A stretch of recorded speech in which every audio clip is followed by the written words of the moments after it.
السلام علیکم ورحمۃ اللہ وبرکاتہ۔ بسم اللہ الرحمن الرحیم۔ شکنتلا بہت دیر تک حیرت سے کرشن راؤ کے چہرے کی طرف دیکھتی رہی، پھر آہستہ لہجے میں کہنے لگی، میں آپ کا مطلب نہیں سمجھی ٹھاکر۔ کرشن راؤ نے شجاع الدین کامران کے بارے میں پوری تفصیل بتاتے ہوئے کہا، وہ ایک انتہائی جذباتی نوجوان ہے، میں اس کی اس کمزوری سے فائدہ اٹھانا چاہتا ہوں۔ شکنتلا کی سیاہ غلافی آنکھیں کشادہ ہوتی جا رہی تھیں۔ گردش وقت نے کامران کو ایک بھکاری کی شکل میں میرے دروازے تک پہنچا دیا ہے۔ اگرچہ میں نے اس کے پھیلے ہوئے دامن میں چاندی کے چند سکے ڈال دیے ہیں، لیکن یہ اس کی بیماری کا مستقل علاج نہیں ہے۔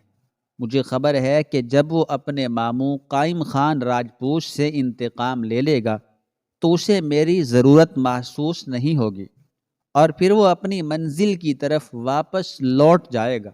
میں چاہتا ہوں کہ اس دوران تیرا ہوش ربا حسن اس کے پیروں میں کبھی نہ ٹوٹنے والی زنجیر ڈال دے۔ ابھی کرشن راؤ کچھ اور کہنا چاہتا تھا کہ شکنتلا درمیان ہی میں بول اٹھی، میرے گناہ معاف کر دو ٹھاکر کہ اب میں بہت تھک گئی ہوں۔ شکنتلا کی آواز میں ساری دنیا کا کرب سمٹ آیا تھا۔ نہیں دیوداسی، ابھی تجھے بہت کارنامے انجام دینا ہے۔ کرشن راؤ بڑے شفاقانہ انداز میں مسکرا رہا تھا۔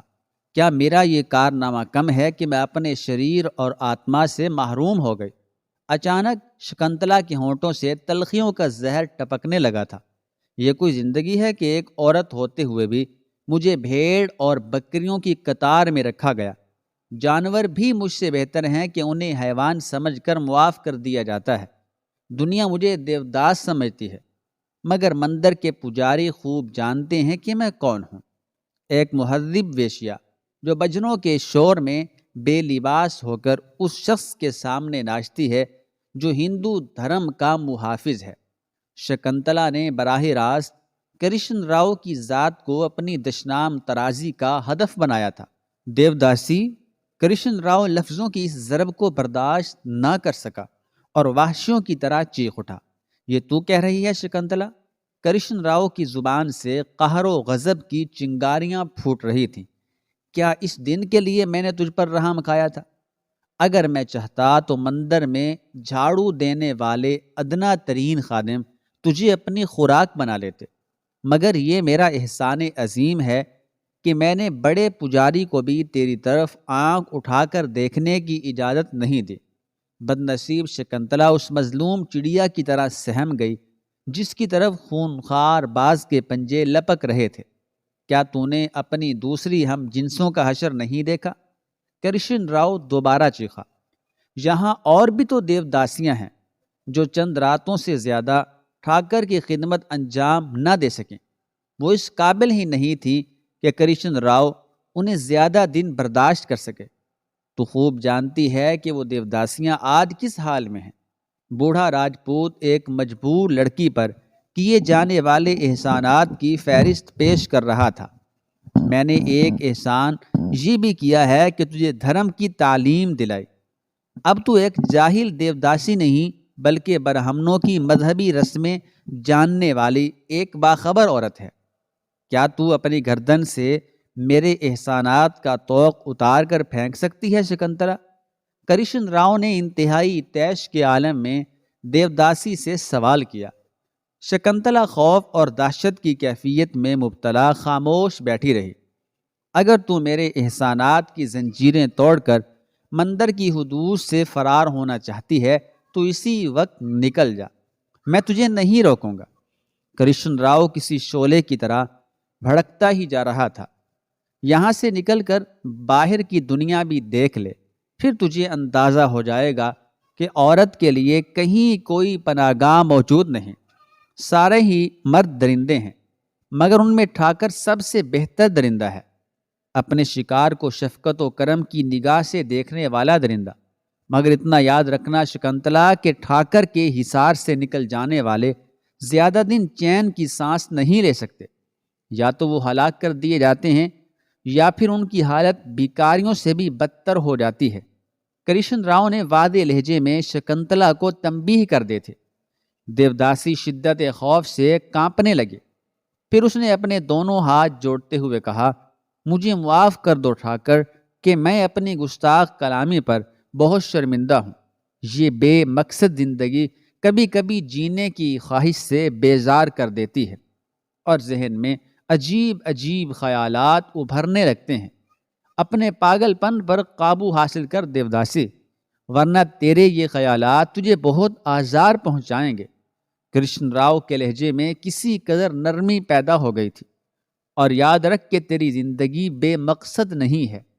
میں نے ایک خاص مقصد کے لیے تجھ پر عنایتوں کی بارش کی ہے۔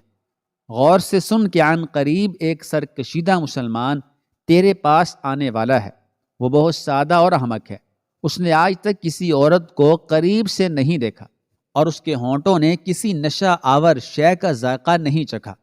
اب تیرا ایک ہی کام ہے کہ شجاع الدین کامران کو دونوں لذتوں سے آشنا کر دے۔ ابھی وہ بغاوت کی ابتدائی منزل میں ہے۔ اسے بہت آسانی کے ساتھ گمراہ کیا جا سکتا ہے۔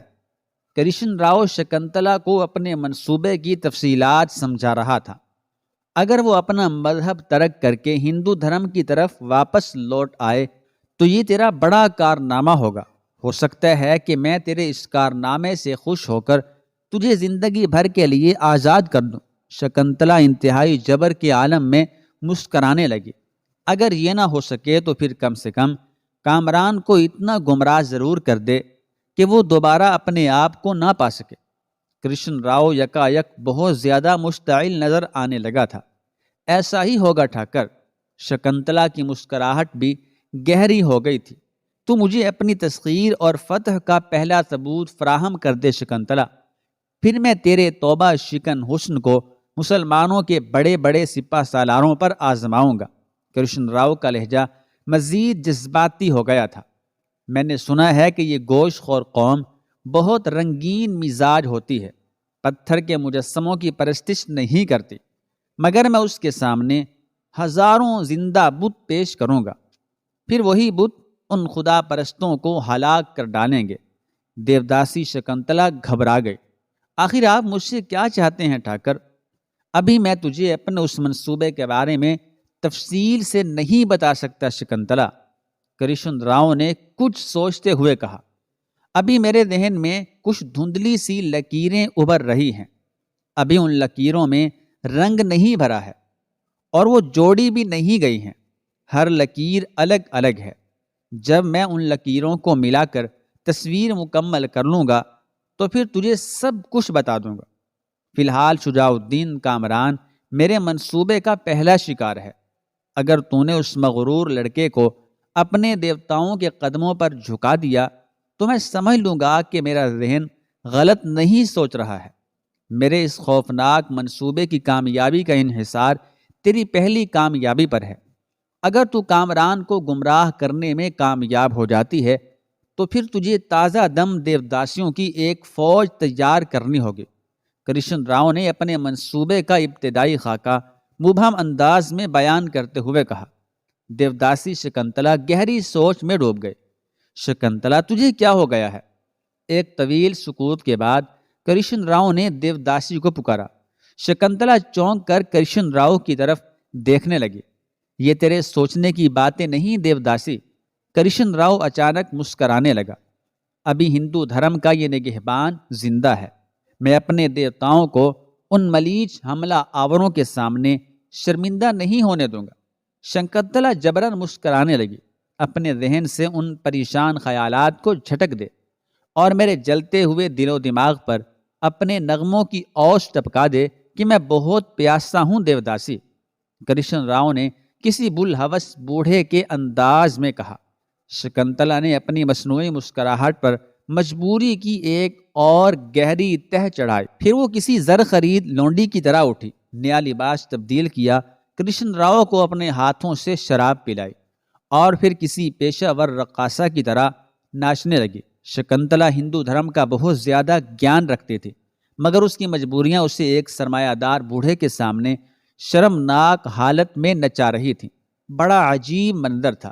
سرمایہ دار شدید کیف دستی کے عالم میں جھوم رہا تھا اور علم اپنے تمام تر سامان رسوائی کے ساتھ رقص کر رہا تھا۔ دوسری طرف آدھی رات کے قریب رائے نعیم الدین ذیشان کے کھنڈر نما مکان میں ایک خاموش سا ہنگامہ برپا تھا۔ سعدیہ خانم اپنے بیٹے شجاع الدین کامران سے مخاطب تھے۔ مجھے صرف اتنا بتا دے کہ تو نے یہ چاندی کے سکے کہاں سے حاصل کیے ہیں؟ جوش جذبات سے اس کا چہرہ جل رہا تھا مگر آواز گھٹی گھٹی تھی۔ مام، میں آپ کو یہ نہیں بتا سکتا، کامران نے قدرے ناگوار لہجے میں کہا، اور آپ کو اس بات کی جستجو ہونی بھی نہیں چاہیے کہ یہ سکے کہاں سے آئے ہیں۔ میں نے اپنا فرض پورا کر دیا۔ کیسا فرض؟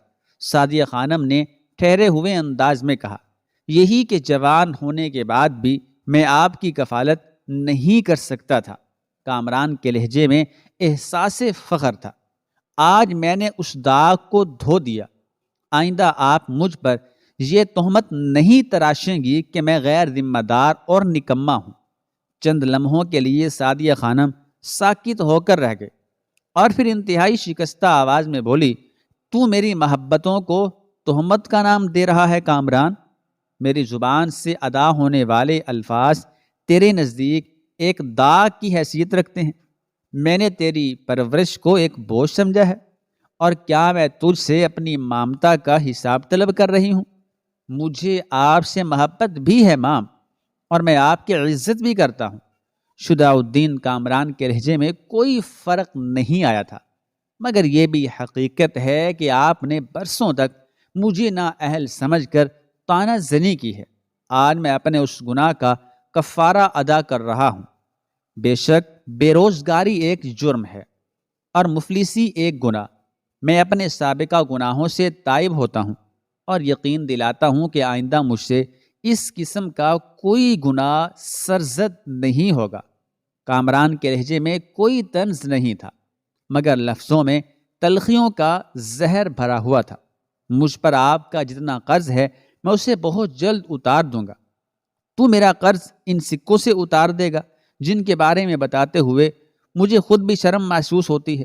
اچانک سعدیہ خانم کی آواز بلند ہو گئی تھی، کامران، میں محلے والوں کو اپنے گھر کا تماشا دکھانا نہیں چاہتی۔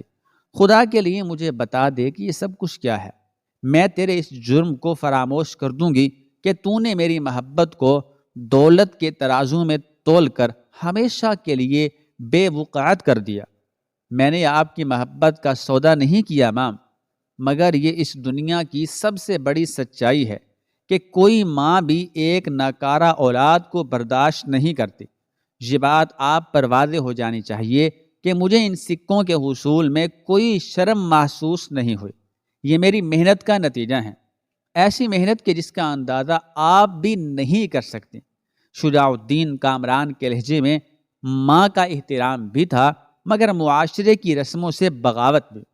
میں یہی تو جاننا چاہتی ہوں کامران، آخر وہ کون سی محنت ہے کہ جس نے تجھے ایک ہی رات میں اتنا آسودہ حال کر دیا کہ تو پہچاننے میں بھی نہیں آ رہا؟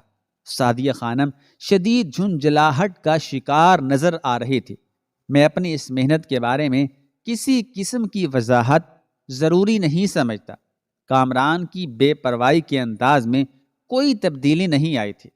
بس اتنا بتا سکتا ہوں کہ میں نے کسی کے یہاں چوری نہیں کی، اگرچہ آپ کے بھائی قائم خان راجپوت کی محبتوں نے مجھے قانونی طور پر ایک چور ثابت کر دیا ہے، لیکن یہ سچ ہے کہ میرے ہاتھ کبھی مال حرام کی طرف نہیں بڑھے، اور آپ خوب جانتی ہیں کہ میں کبھی جھوٹ نہیں بولتا۔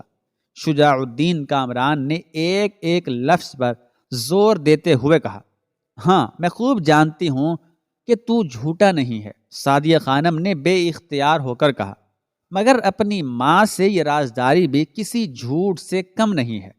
میں اس محنت کی تفصیل جاننا چاہتی ہوں میرے جذباتی بیٹے۔ تیری طرف سے میرا دل ہر وقت ڈرتا رہتا ہے، پتہ نہیں کب کوئی شعبدہ باز تیری حیران نگاہوں کے سامنے لفظوں کا طلسم کھڑا کر دے اور تو اپنی سادگی میں مات کھا جائے۔ بہت برا دور ہے رائے نعیم الدین کے سادہ دل فرزند، بہت برا دور ہے۔ سعدیہ خانم کی آواز کانپ رہی تھی۔ میں اس دور کا مزاج خوب سمجھتا ہوں مام، مجھے زیادہ سمجھانے کی کوشش نہ کیجیے کہ میں اپنی زندگی کے بارے میں ناقابل ترمیم فیصلہ کر چکا ہوں۔ شجاع الدین کامران کے لہجے میں سختی پیدا ہو گئی تھی۔ میں ایک نامعلوم منزل کی طرف جا رہا ہوں، آپ کو یہی اطلاع دینے حاضر ہوا تھا۔ نامعلوم منزل؟ سعدیہ خانم لرز اٹھی۔ تو نے اپنی ماں کی مرضی کے بغیر اتنا بڑا فیصلہ کر لیا؟ مجبوری تھی مام، اگر میں اس کا ذکر کر دیتا تو آپ کبھی اجازت نہیں دیتے۔ شجاع الدین کامران نے مبہم الفاظ میں کہا، کیا تیرے نزدیک میری اجازت کی کوئی اہمیت نہیں؟ یہ کہتے کہتے سعدیہ خانم کے ہونٹ جل اٹھے تھے۔ معافی کا درخواست گزار ہوں کہ میں نے اپنی زندگی کے اس موڑ پر آپ کے مشورے کی ضرورت کو محسوس نہیں کیا۔ کامران کے چہرے سے بیزاری کا اظہار ہو رہا تھا۔ بہت جلدی میں تھا مام، بس فیصلہ کر لیا اور چل کھڑا ہوا۔ اب پیچھے مڑ کر نہیں دیکھوں گا۔ اگر میرے قدموں نے کسی دن منزل کو رون ڈالا تو واپس آ جاؤں گا، پھر شاید وضاحت کر سکوں کہ میں نے وہ فیصلہ اتنی عجلت میں کیوں کیا تھا۔ جب نئی منزل کی تلاش میں تجھے ماں کے مشوروں کی ضرورت محسوس نہیں ہوئی تو ملے بغیر بچھڑ گیا ہوتا۔ رات کے اندھیرے میں آنے کی کیا ضرورت تھی؟ یکایک سعدیہ خانم کا لہجہ بھی پتھروں کی طرح سخت ہو گیا تھا۔ یہ بھی ایک مجبوری تھی، کامران نے جواباً کہا۔ کیسی مجبوری؟ سعدیہ خانم نے ناراض لہجے میں سوال کیا۔ میں نہیں چاہتا تھا کہ آپ میرے پیچھے کسی مالی مسئلے کا شکار ہوں، اس لیے یہ چند سکے لے کر آیا تھا۔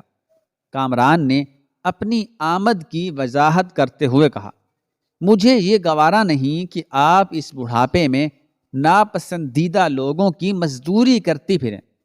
جب تجھے میری تکلیف کا اس قدر احساس ہے تو پھر تو بتا کیوں نہیں دیتا کہ تو نے اپنی کس محنت کے عوض یہ سکے حاصل کیے ہیں؟ سعدیہ خانم نے ایک اور ناکام کوشش کی۔ یہ ایک راز ہے جسے وقت سے پہلے میں آپ پر کبھی فاش نہیں کر سکتا۔ شجاع الدین کامران انکار کی اس روش پر قائم تھا۔